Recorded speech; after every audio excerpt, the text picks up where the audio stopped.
Hello, everyone. Uh,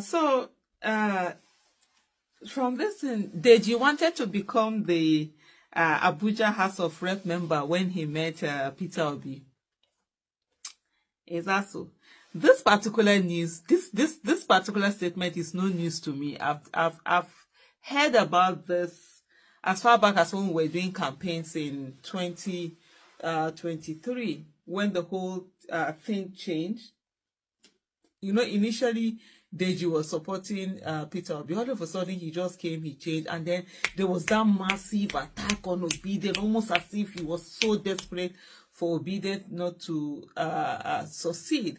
And then I kept thinking about it, and then I found I was like, no, and then the people that are part of that room, made that conversation. So that was when I first heard this story that he had actually gone to seek for Peter Obi's support for him to be able to get a waiver. In parties, they will say you have to get certain number of years before you can run for office, or if they give you a waiver, and they can give you a waiver and they are allowed to. So that was what he wanted. And that everything was like set and good, and then all of a sudden when he changed, and I think somehow when he now changed, it was like, I don't want this thing, that's my thinking anyway. That can be very wrong. I don't want this thing to succeed, so that it doesn't look like I should have been the one that could have entered, because at the end of the day, Labour actually did win. And if Deji had run, Deji would have been if he was the one that picked the ticket, he would have been the House of Rep member. And of course, having lawyers, Deji is quite intelligent, and that you must give him that. I think he would have made a good lawmaker. Of course, being able to use, and the fact that he's also a lawyer, that helps, and everything.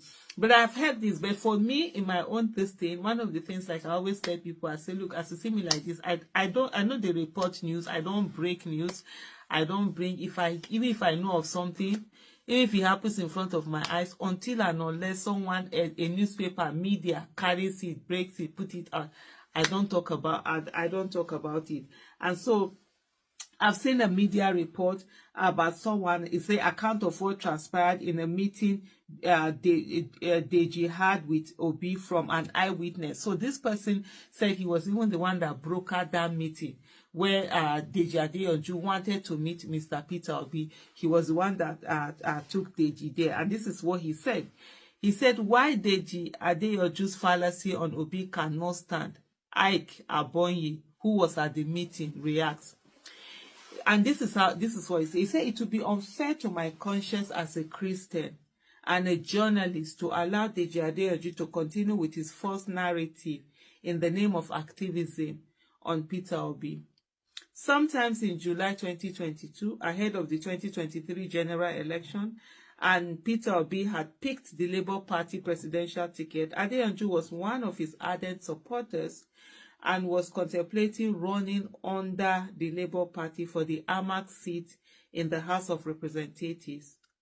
As a friend of Deji and Obi, I decided to broker a meeting as I was contemplating Deji getting a waiver to pick the House of Rep ticket. At the meeting, I went with Deji, and the three of us sat discussing. Obi narrated his political journey, nothing new from what he already related in the public space. And Deji also told his life story, how his mother had been very impactful in his life. The issue of running for election came up, and Obi said there would be no problem. We left about 3 hours of frank talk. Nothing was offered, either in monetary terms or as a physical gift. In fact, except for our phones, we took nothing to the place.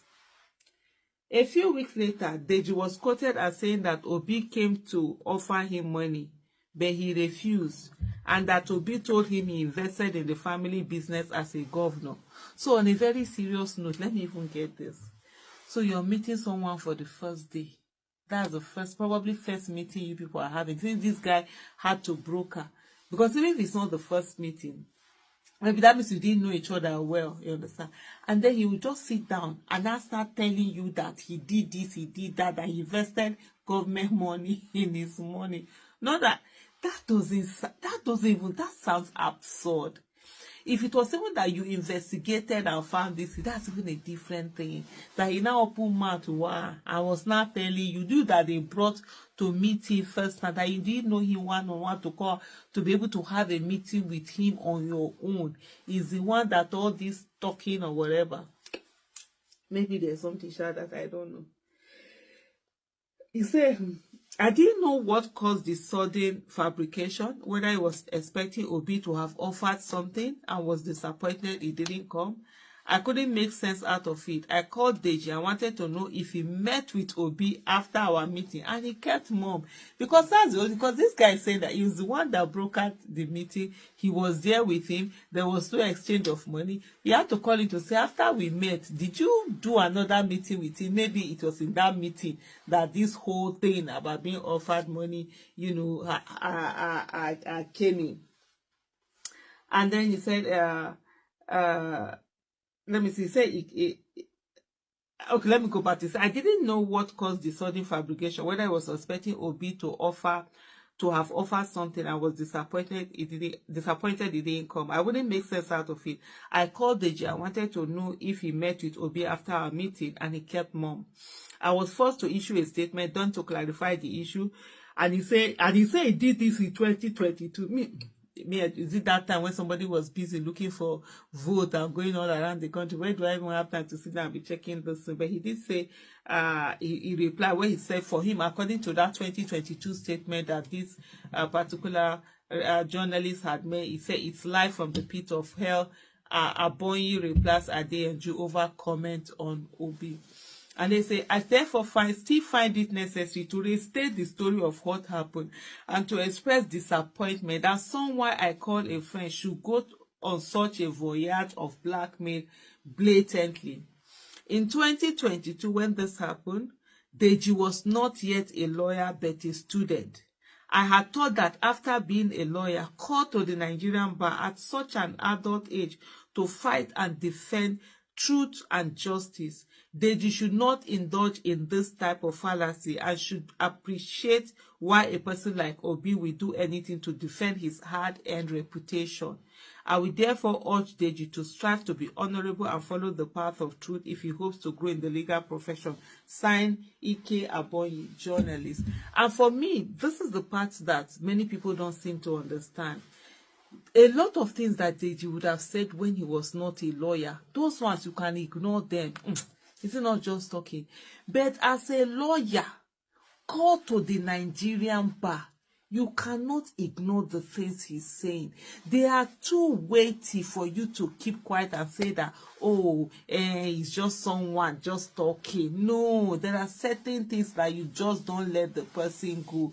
Like I was explaining to someone that had called me earlier today, I said, look, if you say you know Deji is too small, Deji is this, Deji is that. For example, someone abroad that is not Nigerian that Googles and sees something and see that a lawyer is making this categorical statement about you and saying he has evidence and that you should sue him if not, and you keep quiet, what do you think the person is going to think? I beg.